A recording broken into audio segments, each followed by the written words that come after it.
Simon & Schuster Audio presents The Children's Crusade, a novel by Anne Packer.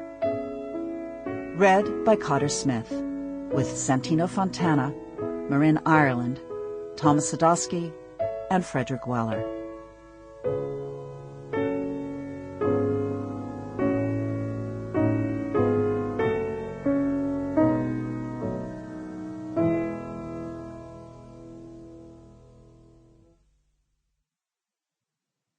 Chapter 1.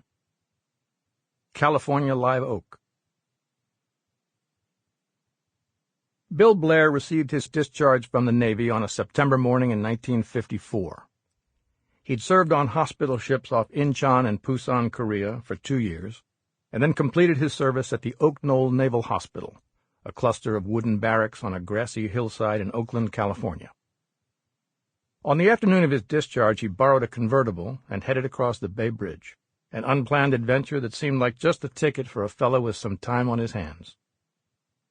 The sky was the same lovely shade of blue as the hyacinths in the bridal bouquet at his sister's wedding 4 months earlier.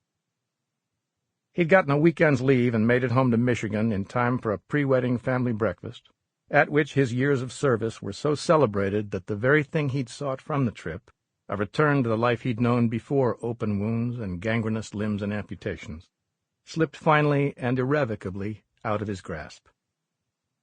Outside the church he stood with his parents in his dress blues and felt as lonely as he ever had in his life. He'd first seen San Francisco from the deck of the USS Haven under a sky choked with clouds.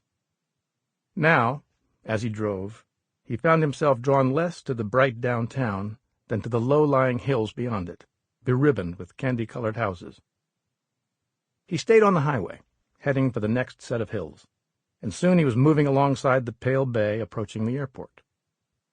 Seagulls swooped out of the sky, tiny icons of the aircraft landing on the glittering tarmac. This was the first convertible he'd ever driven, and despite all his time at sea, he'd never had quite such a confrontation with the wind. His face was pummeled, his hair blown flatter than the bunk of an enlisted man. Up ahead of him on the prow of the car, the noble, brave Pontiac bore down on the unknown with an attitude of calm determination. Leaving the bay shore, Bill meandered for a mile or two until he found the King's Highway, or so it would be called if the name were rendered in English. This he knew from the bits of Spanish he'd picked up in Oakland. El Camino Real. This King's Highway boasted car lots and supermarkets. Nothing. Sample complete. Ready to continue?